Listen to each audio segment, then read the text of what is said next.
before, when Diane Dixon was winning the second of her 9 consecutive 400 meters, a young athlete by the name of Carl Lewis was putting his name in the record books as well. And the record came on Lewis's last jump in that competition. He needed to get a big jump to beat Larry Myrick. He came up with the big one, 28:10 1/4. And here we are in 1992. Carl Lewis's first jump of the competition.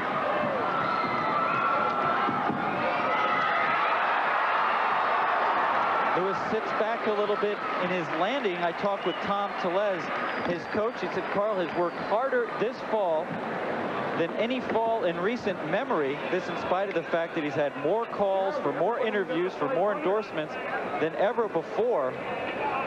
6 Olympic gold medals Carl Lewis has won. And of course 2 Olympic gold medals in this event, the long jump. And one of the things that he and his coach both say he wants to work on is improving this event. And why? Because last summer he lost for the first time in some 10 years to a man by the name of Mike Powell. Powell also busy doing a lot for the sport, out doing benefit events just as Carl does, and neither of them has really had a chance to perfect their long jumping indoors at this point. But 26:1 3/4 for the opening round mark for Carl Lewis. Now we'll watch Carl Lewis, who is on the long jump for round 2. Carl, the greatest long jumper in history. Here is second attempt. A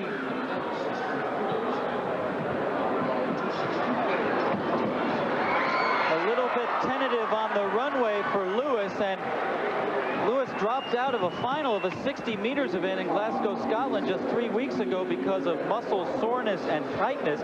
Wanted to get ready for this meet, didn't want to endanger his fitness, and he maintains the lead in the long jump. Third jump in the competition. Lewis has the leading mark in the world this year indoors, 27:10 1/4.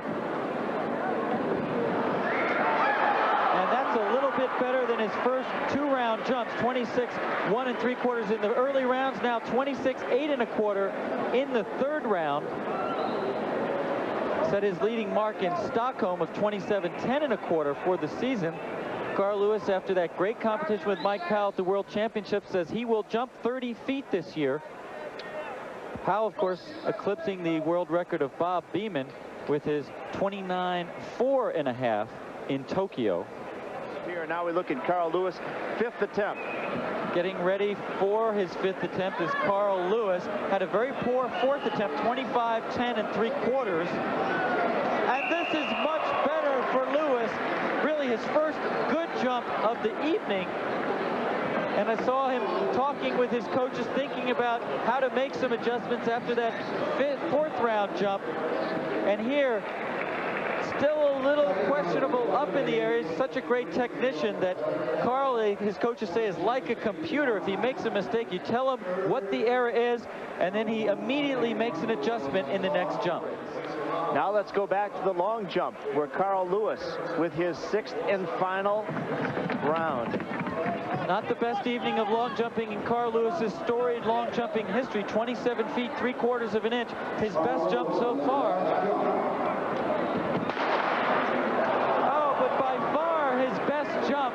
Faster on the runway, more confident as he came up to the board, and much better extension.